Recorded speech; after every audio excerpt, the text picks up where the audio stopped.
Today's wine text is the 2016 Erikson Caradin Ivy and Thistle Cabernet from Napa Valley. Guys, if there is a time to splurge on a wine on WineText, this is going to be it.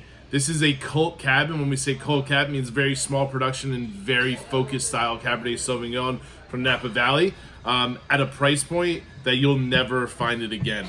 These guys are actually pretty new to the scene, not very well known, extremely small productions. I think as of this year, they're only making 285 cases in total, which means this specific wine is probably closer to under 100 cases.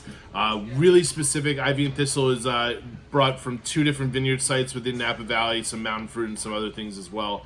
But the focus of the wine is an extremely collectible style wine.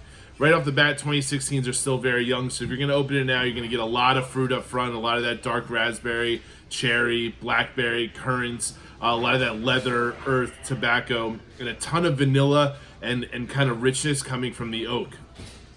If you're going to drink it now, I suggest opening it at least an hour beforehand, or really get it into a decanter early and get a ton of air within the wine.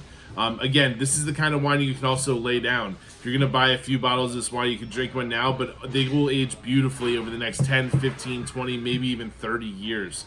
Really structured, full-bodied Cabernet that I think that a lot of people don't get their hands on that often, especially at the price point we're selling them at. When you think of things like the big names like Caymus and Silver Oak and all these things that are going to be in the similar price points, this well over delivers on those wines. It'll actually blow them all out of the water. Really cool stuff, really small production, really excited to bring wines like these to you, and I hope you enjoy.